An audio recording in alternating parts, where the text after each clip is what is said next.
स्वर्गीय पिता, धन्यवाद करते हैं आज के सुंदर वचन के लिए। धन्यवाद प्रभु, आपने हमारे जीवन में ये समय दिया। उन्हें दे खुदावन, आज का वचन हर एक के जीवन में बड़ी बरकत को लेके आए। हर एक को आशीष कर पिता। सारी आदर महिमा आपके नाम को मिले, यीशु नाम से मांगते हैं, आमीन। हम पढ़ेंगे आज परमेश्वर के वचन से लूका उसका 17 अध्याय उसका 1 और 2 वचन को। फिर उसने अपने चेलों से कहा, हो नहीं सकता कि ठोकर ना लगे, परंतु हाय उस मनुष्य पर जिसके कारण वे आती है। जो इन छोटों में से किसी एक को ठोकर खिलाता है, उसके लिए ये भला होता कि उसको चक्की का पाट उसके गले में लटकाया जाता और वह समुद्र में डाल दिया जाता। हालेलुया। आज हम इस बात को समझेंगे कि आखिर मसीहत में जो ठोकर लगती है वो किन लोगों के कारण लगती है। हालेलुया। अगर हमारे जीवन में और आपके जीवन में ऐसे लोग हैं जो आपको प्रभु के कामों को करने से रोकते हैं, वो एक ठोकर का कारण है। अगर आप प्रभु के राज्य में सेवकाई को करते हैं, वो आपके राह में रुकावट डालते हैं, वो ठोकर का कारण है वो लोग। और जो आपको प्रभु का हर काम करने से रोक रहे हैं, आपको सेवा करने से रोक रहे हैं, आपके प्रार्थना में रुकावट डाल रहे हैं, आपके वचन सुसमाचार में रुकावट डाल रहे हैं। जब आप बीज बीजते हैं चर्च में, तब वो आपके उस फैसले में इंटरफेयर करते हैं। किसी भी कारण प्रभु का कोई भी काम हो, छोटे से छोटे को, और काम भी प्रभु का कोई छोटा बड़ा नहीं है, छोटे से छोटा, चाहे वो इंसान है, चाहे प्रभु का कोई भी काम है। अगर हमारे जीवन में ऐसे लोग हैं जो प्रभु का कार्य करने से रोकते हैं और वो एक ठोकर का कारण है, उनके लिए प्रभु का वचन कहता है उनके गले में चक्की का पाट डालकर उन्हें समुद्र में फेंक दिया जाए। हालेलुया। और इसकी बाइबल में एक बहुत बड़ी उदाहरण है मिस्र देश की, जहाँ पे फिरौन राजा रहता था।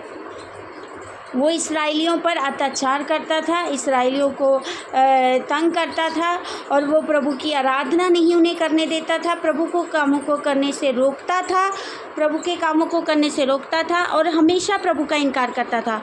तो हुआ क्या, इसराइलियों को तंग करने वाला जो फिरौन था, वो जब इसराइलियों का पीछा कर रहा था, लाल समुद्र तक उनका पीछा करता हुआ गया। जब वे लाल समुद्र को पार करने जा रहे थे, तो जो परमेश्वर के लोग थे वो तो लाल समुद्र को बहुत आसानी से पार कर गए। पर जब फिरौन उनके पीछे उनको मारने के लिए दौड़ रहा था कि मैं इनको नहीं छोड़ूंगा, उनको तंग करने के लिए दौड़ रहा था, तो जो फिरौन जैसे ही जब परमेश्वर के लोग उस समुद्र में एंटर किए, तो वो जो समुद्र था 2 भाग हो गया। पर जब ही उसने फिरौन और उसके सैनिकों ने, उसकी सेना ने जब वहाँ पर एंटर किया, तो परमेश्वर का क्रोध उन पर भड़का और वो सारी की सारी सेना फिरौन के समेत उस समुद्र में डूब गई। हालेलुया। ये कितनी बड़ी उदाहरण है। यानी कि ये कहानी हमें ये बताती है कि परमेश्वर को तंग करने वाले लोगों को, परमेश्वर के राहों में ठोकर लगाने वाले लोगों को परमेश्वर ने माफ़ नहीं किया। हालेलुया। आज अगर आप परमेश्वर के लोग हैं, तो आपके जीवन में अगर ठोकर का कारण लगाने वाले लोग हैं, आज उनके लिए प्रार्थना करें, परमेश्वर की उन्हें बदले और उनका मन बदले, कहीं ये ना हो कि वो फिरौन की तरह नाश हो जाए। इसीलिए हमें आज इस बात पर गौर करना है कि हम में से तो कोई प्रभु के कामों के लिए रोकता तो नहीं है, या ठोकर तो नहीं लगाता है, या हम खुद भी रुकने वाले लोग हैं, तो हम खुद ही अपने आप में ठोकर का कारण है कि हमारा खुद ही दिल नहीं कर रहा है चर्च जाने को, प्रभु के कामों का इनकार हम लगातार करते हैं, तो हम खुद में एक ठोकर का कारण है। तो परमेश्वर ने कहा है जो छोटे से छोटों के लिए ठोकर का कारण है, तो उसके गले में चक्की का पाट डालकर समुद्र में फेंक दिया जाए। हालेलुया। फिरौन परमेश्वर का विरोधी था, परमेश्वर के लोगों का विरोधी था।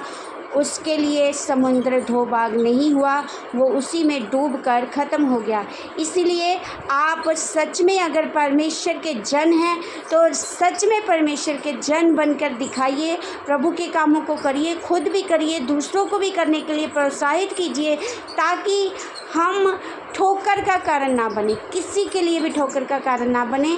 इसीलिए आज हम ये अपने जीवन में मनन करें और लागू करें कि मैं खुद भी प्रभु के कामों को करूँगा या करूँगी और दूसरों को करने के लिए प्रोत्साहित करूँगी, ताकि प्रभु का क्रोध हम पर ना भटके। इसलिए आज हमें ये ध्यान करना है कि कौन है वो लोग जो ठोकर का कारण है हमारे जीवन में, और उनके लिए प्रार्थना करें कि प्रभु उनका हृदय भी बदले और उन्हें आशीषित करे, और वो भी परमेश्वर के कामों को करने के लिए जो रुकावट डालते हैं वो रुकावटें डालना बंद कर दें।